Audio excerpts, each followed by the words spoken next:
Bismillahirrahmanirrahim. Alhamdulillahi hamdan katsiran thayyiban mubarakan fihi kama yuhibbu rabbuna wa yarda. Asyhadu an la ilaha illallah wahdahu la syarika lah wa la na'budu illa iyyah. Wa asyhadu anna Muhammadan 'abduhu wa rasuluh la nabiyya ba'dah. Allahumma salli wa sallim ala nabiyyina al-karim Sayyidina Muhammad ibn Abdullah wa ala alihi wa sahbihi wa tabi'ihim wa man tabi'ahum bi ihsanin ila yaumil qiyamah. Amma ba'du, qala Allah ta'ala fi kitabihil karim wa huwa asdaqul qailin. ضربت عليهم الذلة أينما تكفوا إلا بحبل من الله وحبل من الناس وباءوا بغضب من الله وضربت عليهم المسكنة ذلك بأنهم كانوا يكفرون بآيات الله ويقتلون الأنبياء بغير حق ذلك بما عصوا وكانوا يعتدون.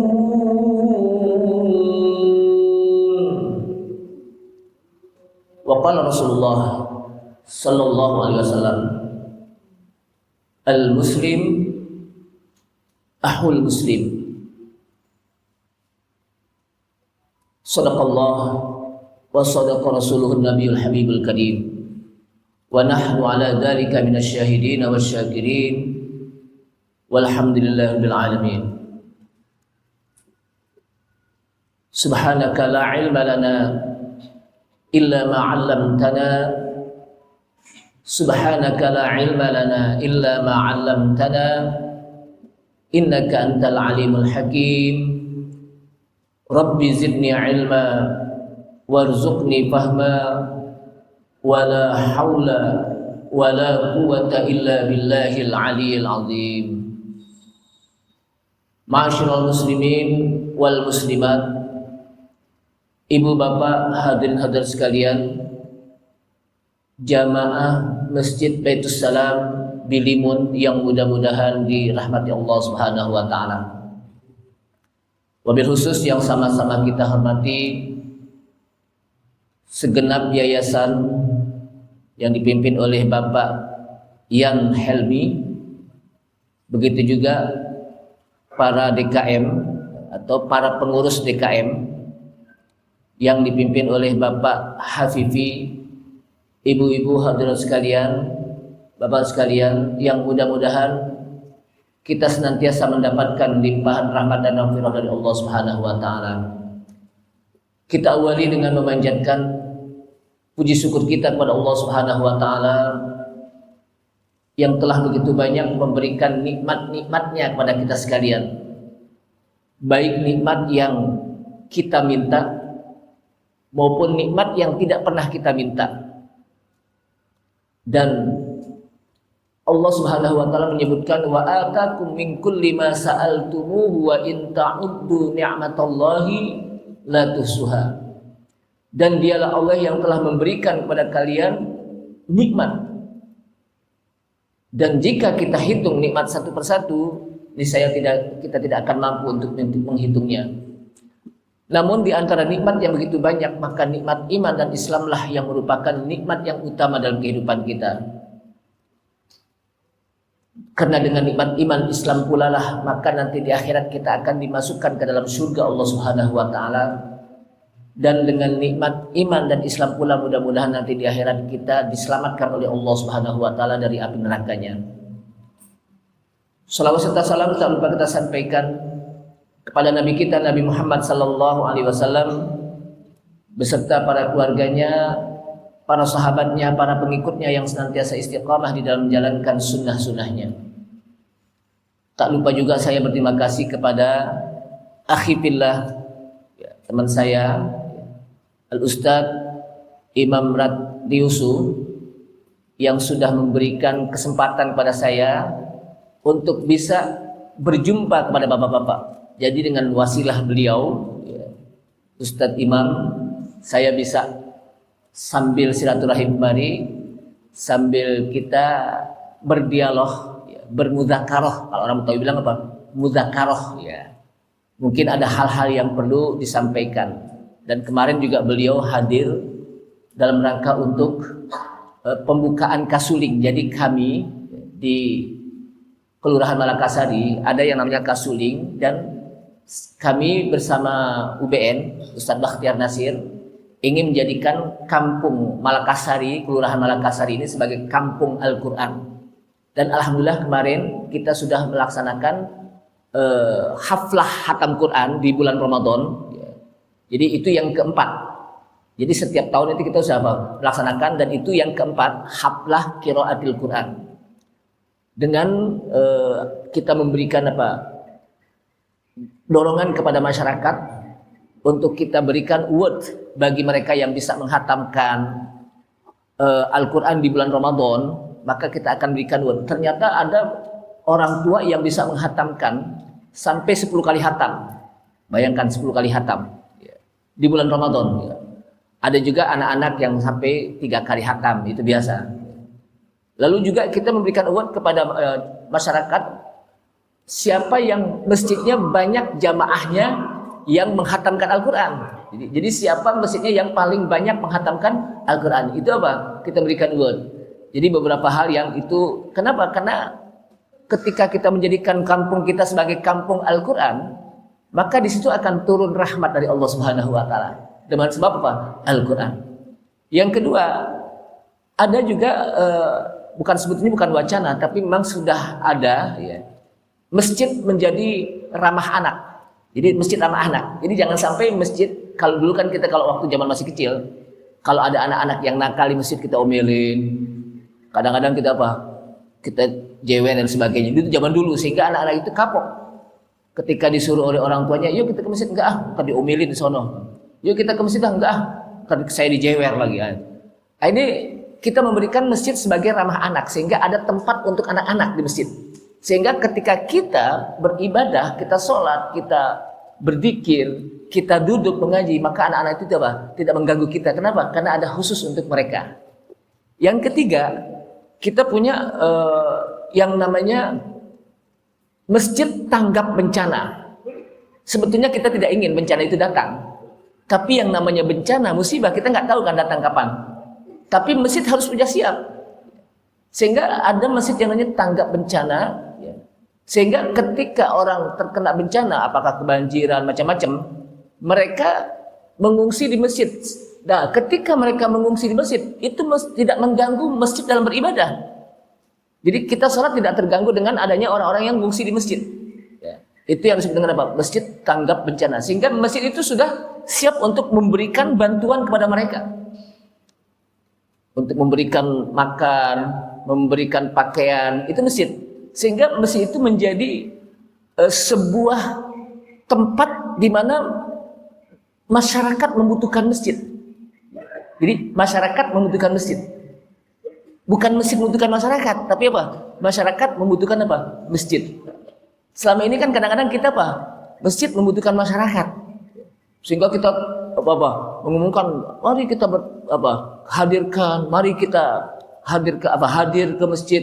Kita siarkan bahwa agar mereka datang ke masjid. Tapi ini tidak. Justru mereka datang dengan sendirinya ke masjid. Kenapa? Karena mereka butuh masjid. Nah inilah yang ingin kita canangkan, dan alhamdulillah kita sudah membentuk seperti itu. Jemaah sekalian, kita masuk kepada tema kita tentang hablum minallah wa hablum minan nas. Bagaimana hubungan kita kepada Allah Subhanahu wa taala dan hubungan kita kepada manusia. yang disebutkan oleh Allah Subhanahu wa taala dalam ayat Al-Qur'an yang saya baca tadi, duribat 'alaihimud dhillatu aynama tuqifu illa bihablin minallahi wa hablim minan nasi wa ba'u bighadabin minallahi wa duribat 'alaihimul maskanah. Duribat, sebetulnya ayat ini ditujukan kepada orang-orang Yahudi kalau saya lihat di dalam tafsir, karena mereka ahlul kitab, terutama ahlul kitab baik Yahudi maupun Nasrani, karena mereka hidup berpecah belah, berkelompok-kelompok, sehingga ayat ini yang sebelumnya berbicara tentang bagaimana tentang karakter sifat orang-orang ahlul kitab dari kalangan Yahudi maupun Nasrani. Kemudian Allah Subhanahu wa taala mengingatkan, duribat 'alaihimud dhillatu aynama suqifu illa bihablim minallahi wa hablim minan nas. Kalian adalah umat yang terbaik. Ya, artinya kita disebutkan oleh Allah SWT kuntum khair ummah. Jadi ayat ini sebelumnya disebutkan kuntum khair ummah, kalian umat yang terbaik, yaitu umat Nabi Muhammad SAW. Namun di antara umat yang terbaik di sana ada yang dikenal dengan ahlul kitab, yang mereka Allah SWT mengatakan duribat 'alaihimud dhillatu aynama tuqifu, akan diberikan bencana atas mereka, kehinaan. Kata-kata duribat itu kalau kita lihat banyak artinya, tergantung bagaimana konotasi dari kata. Akan ditimpakan 'alaihimud dhillah, atas mereka ad-dhillah, kehinaan. Aynama suqifu, di mana saja mereka berada. Illa bihabli minallah wa habli minan nas, kecuali mereka mengadakan hubungan baik kepada Allah Subhanahu wa taala dan hubungan baik kepada manusia. Jamaah sekalian, ibu bapak hadirin sekalian, kata-kata hubungan di sini disebutkan oleh Allah Subhanahu wa taala dengan kata habl. Al-habl sebetulnya kalau kita artikan ke dalam bahasa Indonesia itu artinya tali. Jadi apa? Al-habal itu artinya tali. Kenapa hubungan itu disebut dengan tali? Kita tahu bahwa tali itu salah satunya berfungsi sebagai untuk mengikat. Artinya ketika kita memiliki hubungan kepada Allah Subhanahu wa taala dan hubungan kepada manusia, itu harus diikat agar hubungan itu terjalin dengan harmonis. Apa ikatan hubungan kita kepada Allah Subhanahu wa taala agar kita menjadi hubungan yang baik kepada Allah Subhanahu wa taala? Beribadah, menyembah kepada Allah Subhanahu wa taala, mengabdi kepada Allah Subhanahu wa taala, melaksanakan perintah Allah Subhanahu wa taala dan meninggalkan larangan Allah Subhanahu wa taala. Itu hubungan yang mengikat kita kepada Allah Subhanahu wa taala. Dengan kita beribadah berarti kita mengikat diri kita untuk bisa baik berhubungan kepada Allah Subhanahu wa taala. Yang kedua adalah hubungan kepada manusia, dengan kita berbuat baik kepada manusia. Dengan cara apa? Melaksanakan akhlakul karimah, akhlak yang mulia. Karena tidaklah bisa seseorang menjadi hubungan baik kepada manusia kecuali dia harus memunculkan akhlak yang mulia. Nah, oleh karena itulah jamaah sekalian rahimakumullah, pada saat Rasulullah sallallahu alaihi wasallam menyampaikan khutbatul wada, khutbah terakhir pada saat beliau melaksanakan hajjatul wada, haji terakhir, maka salah satu yang disampaikan dalam khutbatul wada, beliau menyampaikan kepada para sahabat dengan menyampaikan kalimat ya ayyuhan nas. Jadi yang dipanggil itu manusia, bukan hanya orang-orang beriman saja, tapi manusia, untuk menjelaskan inna rabbakum lawahid, sesungguhnya Rabb kalian itu satu. Jadi sesungguhnya Rabb kita, Rabbnya manusia, Tuhannya manusia itu satu, yaitu Allah Subhanahu wa taala. Wa inna abakum lawahid, sesungguhnya bapak kalian pun satu. Bapak kita itu satu, siapa? Nabi Adam. Jadi kita sebetulnya keturunan Nabi Adam. Maka khutbatul wada ini dan juga ayat Al-Quran menjelaskan tentang manusia itu berasal dari Nabi Adam.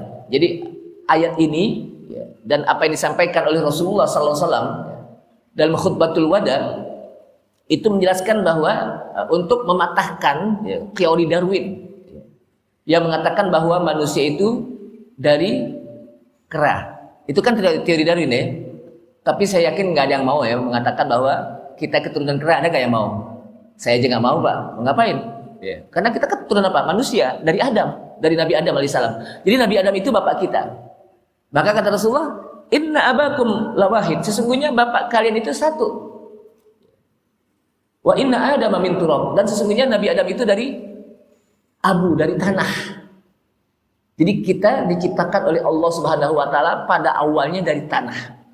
Dan kita pun akan kembali ke tanah. Jadi kita diciptakan oleh Allah Subhanahu wa taala dari tanah. Dan kita pun akan kembali ke tanah. Makanya tanah, debu itu bisa menjadi sebuah alat untuk bertayamum. Artinya kita suci. Manusia itu suci. Kenapa? Kita diciptakan dari yang suci, yaitu apa? Tanah. Sehingga tanah itu bisa dijadikan untuk apa?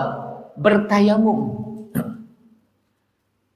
Kemudian disebutkan lagi, la fadla li arabiyyin ala ajamiyyin. Tidak ada yang lebih utama antara orang Arab dibandingkan dengan orang Ajam. Ajam itu orang yang selain Arab. Disebut apa? Ajam. Wala abyadha wala aswada wala ahmara. Tidak ada yang lebih utama dari kalian, baik mereka yang berkulit putih, yang berkulit hitam, ataupun yang berkulit merah. Gak ada yang lebih utama. Illa bittaqwa. Kecuali dengan ketakwaan kita kepada Allah Subhanahu wa taala. Artinya siapapun mereka, kalau memiliki ketakwaan yang tinggi, dialah makhluk yang paling mulia. Tidak melihat warna kulitnya, tidak melihat jabatannya, tidak melihat status sosialnya. Kalau dia paling bertakwa di sisi Allah Subhanahu wa taala, dia yang paling mulia. Artinya kemuliaan itu bisa diraih oleh siapa saja dengan melalui apa? Ketakwaan. Dengan apa? Ketakwaan. Jadi ketakwaan, takwa itu bukan milik ustadz. Takwa itu bukan milik ulama. Bukan milik ajengan. Takwa itu bisa siapa saja menjadi orang yang bertakwa. Sehingga kata Rasulullah SAW, at-taqwa hahuna. Takwa itu adanya di hati.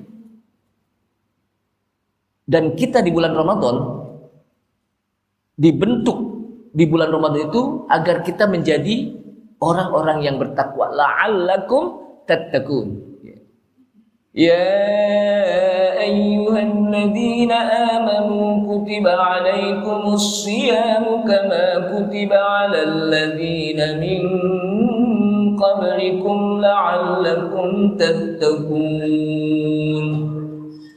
Hai orang-orang yang beriman, telah diwajibkan atas kalian berpuasa sebagaimana juga diwajibkan atas umat-umat sebelum kalian apa? La'allakum tattaqun. Kata-kata la ini litaroji, berharap. Berbeda dengan asa. Kalau asa itu disebutkan oleh para ulama, kalau kita lihat dalam tafsir, pasti. Seperti dalam ayat Al-Quran di surat At-Taubah, innama ya'muru masajidallahi man amana billahi wal yaumil akhir wa aqamas salata wa ataz zakata wa lam yakhsha illallah fa asa ulaika ay yakunu minal muhtadin.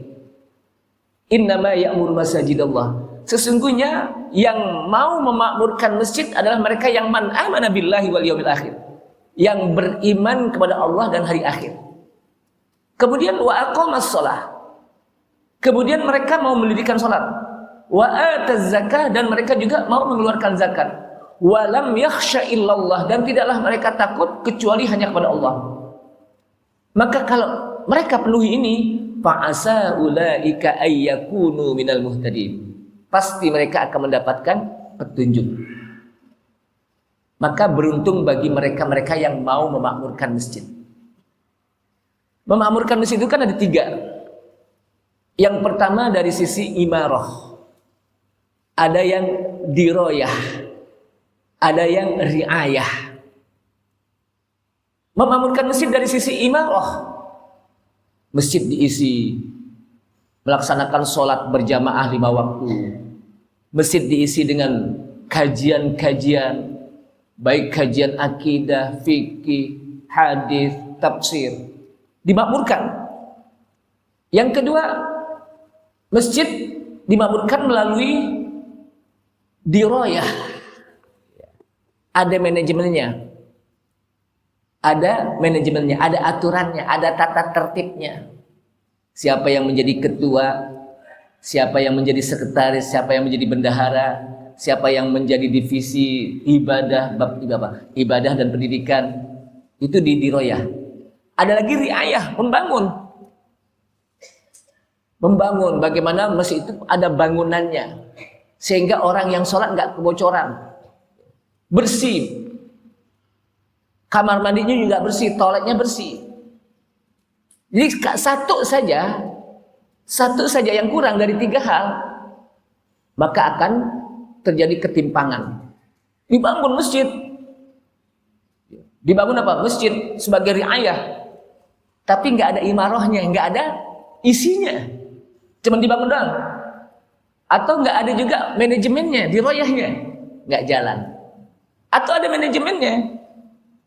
Ada bangunannya, tapi nggak ada isinya. Ada isinya, tapi tidak ada manajemennya. Itu juga. Jadi 3 hal ini harus dilaksanakan ketika kita mau memakmurkan masjid. Maka kata Allah SWT, fa'asa ulaika ayyakunu minal muhtadin. Ya. Pasti mereka akan mendapatkan petunjuk. Jadi orang yang mendapatkan apa? Petunjuk adalah mereka yang mau memakmurkan masjid dari 3 hal ini. Dan Rasulullah SAW menyebutkan mereka akan mendapatkan naungan nanti di akhirat. Sab'atun yudhilluhumullahu yauma la dhilla illa dhilluh.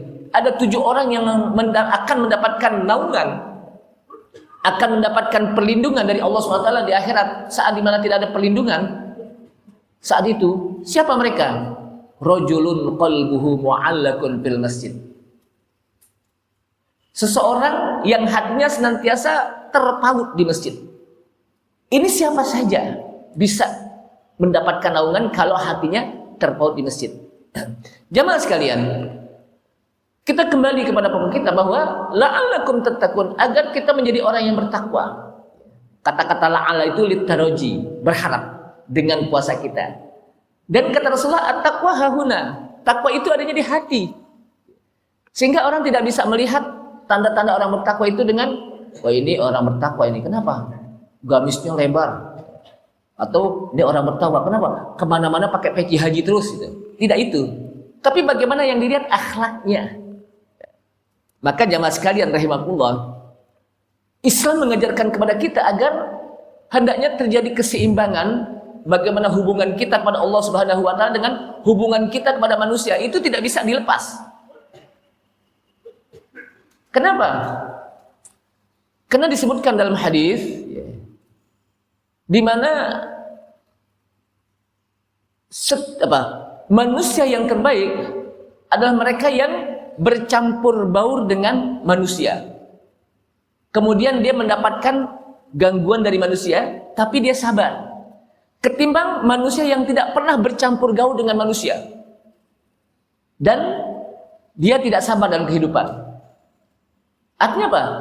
Kita diperintahkan untuk bercampur gaul dengan manusia. Kenal tetangga kanan kiri, dan masjid adalah tempat di mana simbol persatuan dan kesatuan umat Islam. Kita lihat ketika Rasulullah SAW berhijrah dari kota Mekah ke kota Madinah, maka yang dibangun duluan oleh Rasulullah SAW bukan pusat-pusat perkantoran, bukan pusat ekonomi, bukan pasar, bukan rumah dinas para sahabat, bukan. Yang dibangun duluan oleh Rasulullah SAW pada saat berhijrah masjid yang dikenal dengan Masjid Quba. Jadi Masjid Quba itu apa? Salah satu masjid yang dibangun oleh Rasulullah SAW di daerah Quba. Desanya namanya apa? Desa Quba. Makanya masjid ini disebut apa? Quba. Kenapa? Karena Rasulullah SAW ingin menyatukan siapa saja. Ketika Rasulullah datang ke Madinah, Masjid Quba itu ada di mana? Di Madinah atau di Mekah nih, Masjid Quba? Yang pernah ke Madinah nih?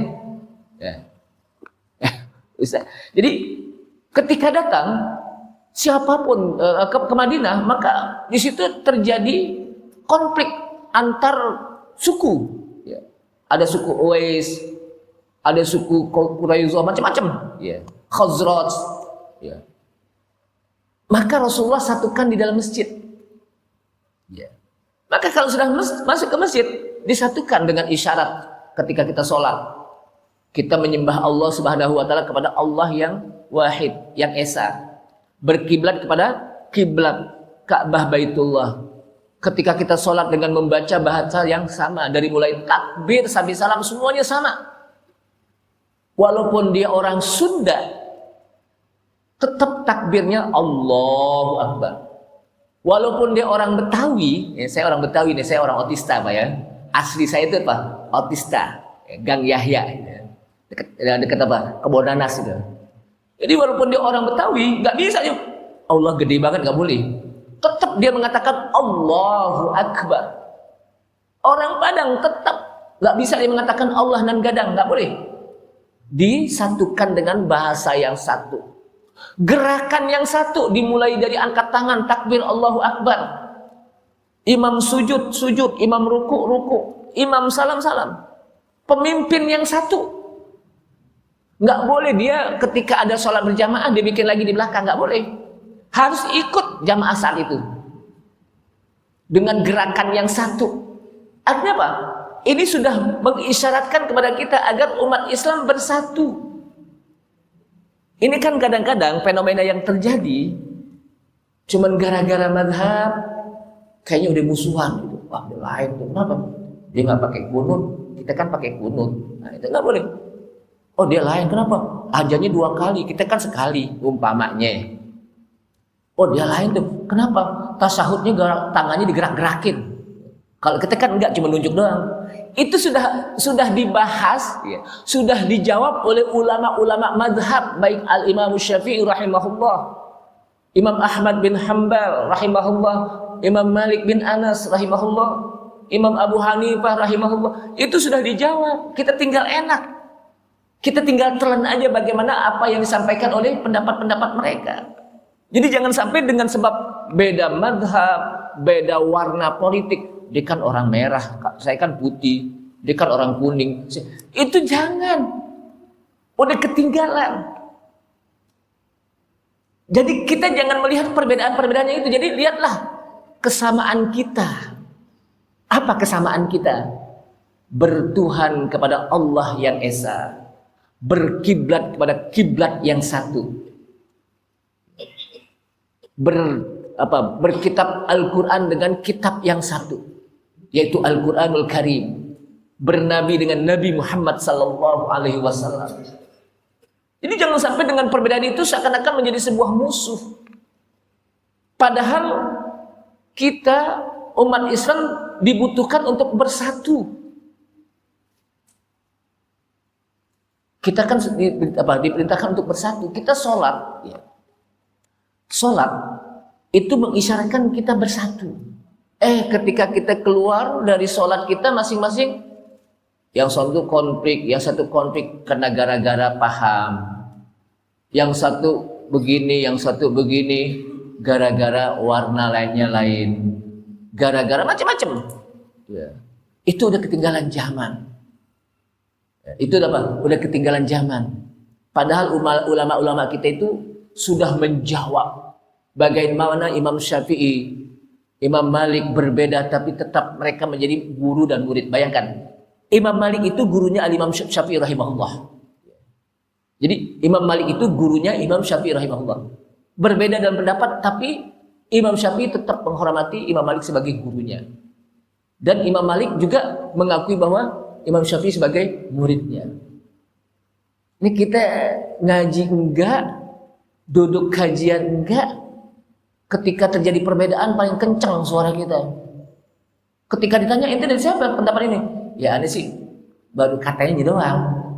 Jadi pendapat itu baru apa? Katanya doang, tapi duduk kaji enggak. Iya. Duduk apa? Kajian enggak. Buka kitab juga enggak. Ketika ditanya, ente hampir garang banget ketika apa? Terjadi perbedaan pendapat. Iya, habis begitu sih. Ente dari mana pendapat? Kalau aneh sih, katanya begitu. Nah, katanya. Padahal sudah dijawab oleh para ulama tentang perbedaan-perbedaan pendapat tersebut. Nah, oleh karena itulah jamaah sekalian rahimakumullah, saya nggak tahu sampai jam berapa ini. Biasanya sampai surup biasanya. Ya. Jadikanlah kita lihat persamaannya bukan perbedaannya. Karena kalau kita lihat, kalau mereka tidak memiliki hubungan yang baik kepada Allah Subhanahu wa taala dengan beribadah dan hubungan baik kepada manusia, akan terjadi kehinaan. Aina ma suqifu. Di mana saja mereka akan berada, dia akan ditimpakan dengan azillah. Azillah itu kehinaan. Maka kita harus berbuat baik hubungan kita kepada Allah Subhanahu wa taala tadi dengan apa? Beribadah. Ibadah itu nanti ada aturannya. Apa sih ibadah? Ibadah itu ya ibadah salat. Itu bagian dari ibadah. Apa sih ibadah? Ibadah itu ya puasa, itu bagian dari ibadah. Secara definisi, ibadah itu kata para ulama, ismun jami'un likulli ma yuhibbuhullahu wa yardah min qaulin aw fi'lin. Jadi yang disebut dengan ibadah itu adalah satu nama yang mencakup sesuatu yang sangat disukai Allah Subhanahu wa taala, yang sangat dicintai oleh Allah Subhanahu wa taala, yang sangat disenangi oleh Allah Subhanahu wa taala. Baik berupa ucapan kita atau juga perbuatan kita. Baik ibadah yang zahiran atau batinan. Ucapan kita berzikir, membaca Al-Qur'an, Allah sangat senang. Allah sangat cinta. Ketika kita berzikir, ucapan kita Allah sangat suka, Allah sangat senang. Dengan gerakan kita berhaji, itu kan gerakan. Jadi kalau kita melaksanakan ibadah haji itu, banyakkan gerakannya dari bacaannya. Itu apa? Allah sangat suka dan senang. Baik ucapan maupun perbuatan, zahiran atau batinan. Baik yang zahir, yang kelihatan, atau yang batin, seperti hati. Kita bertakwa itu kan adanya di hati. Orang nggak bisa menilai kita, tuh orang nggak bertakwa banget. Kenapa? Kalau ngaji tidur mulu, nah itu belum tentu. Bisa jadi dia lagi tidur itu kupingnya kedengeran umpamanya itu ya. Kalau di sini kan nggak ada yang tidur nih. Jadi apa? Takwa itu tidak bisa kita yang menstandarkan, tidak bisa kita yang menilai. Di situ Allah Subhanahu wa taala. Kenapa? Karena adanya di hati. Maka jamaah sekalian rahimakumullah, apa yang bisa menyebabkan kita menjadi hubungan baik kita kepada manusia, antar manusia? Yang pertama, jauhkan penyakit dengki. Di mana Allah Subhanahu wa taala menyebutkan satu doa, Rabbana ighfir lana wa li ikhwanina alladhina sabaquna bil iman wa la taj'al fi qulubina ghillan. Ya Allah, jangan Kau jadikan hati kami ada kata apa? Ada penyakit ghil, hasad, dengki. Lil ladzina amanu, kepada orang-orang yang beriman. Sedikit saja ada penyakit dengki kepada orang beriman, maka kita akan putus hubungan kita. Sehingga jangan sampai ada orang, kita lihat ada tetangga bahagia, kita sedih. Ketika kita lihat tetangga sedih, kita bahagia. Jangan begitu. Jadi tetangga bahagia, kita sedih. Tetangga sedih, kita bahagia. Padahal ketika kita melihat bagaimana tetangga bahagia, kita ikut bahagia. Alhamdulillah, tetangga saya bahagia. Mudah-mudahan kebahagiaan itu bisa menimpa juga kepada saya. Kita doain. Jadi jangan sampai tetangga bahagia, kita sedih.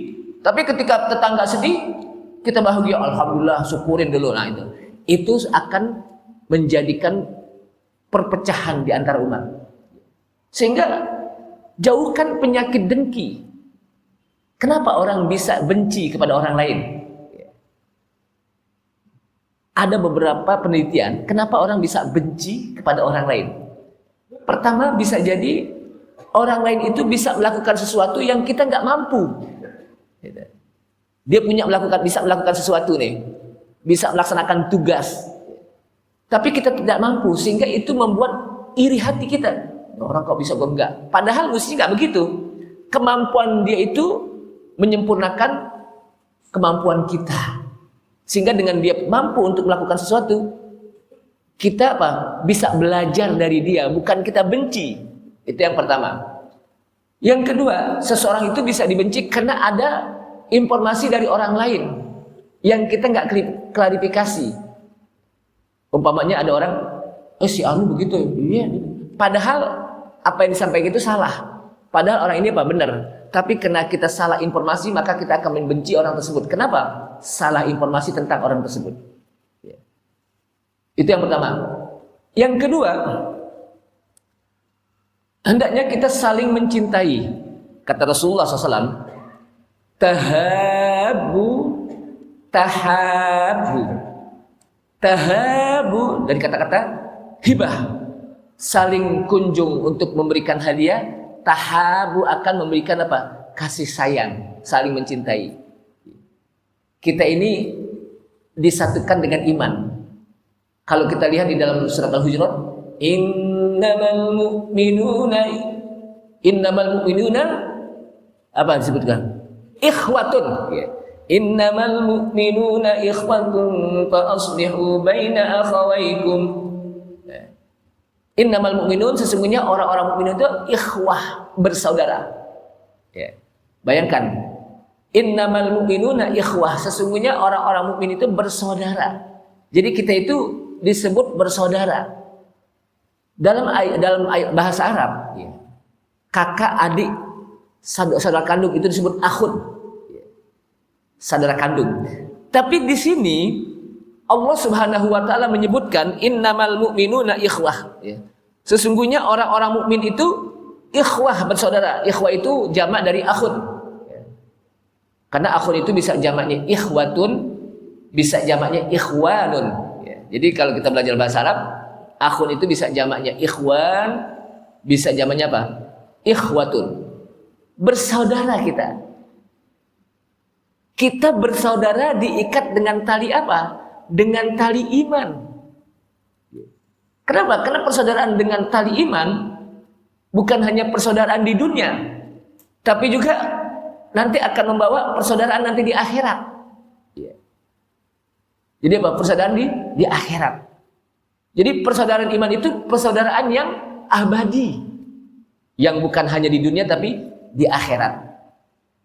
Makanya Rasulullah Sallallahu Alaihi Wasallam ketika beliau berhijrah dari kota Mekah ke kota Madinah, maka orang-orang Madinah yang menjadi ansor, penolong, ketika orang-orang muhajirin dari Mekah yang berhijrah, yang pindah, maka orang-orang muhajirin itu disambut oleh orang-orang ansor. Bahkan mereka yang muhajirin yang kehabisan ongkos di perjalanan, gak punya rumah, itu diberikan rumah oleh orang Ansor. Jadi disambut, diberikan rumah, diberikan tempat tinggal, dikasih makan. Kemudian Rasulullah SAW menyatukan mereka antara kaum muhajirin dan kaum Ansor. Bahkan bukan hanya disatukan, akha bainal akhain. Jadi akha bainal muhajirin wal Ansor. Mereka dipersaudarakan antara muhajirin dan ansor. Bayangkan, dipersaudarakan.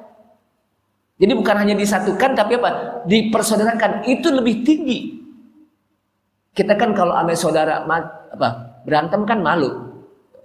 Maka begitu juga ketika kita bersaudara dengan umat Islam, maka kita malu untuk Untuk berantem, untuk konflik. Kenapa? Karena kita disatukan oleh iman. Nah, oleh karena itulah jamaah sekalian rahimakumullah, Rasulullah SAW mengatakan hendaknya di antara sesama muslim la tabaghadu, jangan kita saling membenci, hilangkan kebencian, saling kasih sayang. Wala tanajasu, jangan saling mencaci maki. Wala tabadaru, jangan kita membelakangi mereka.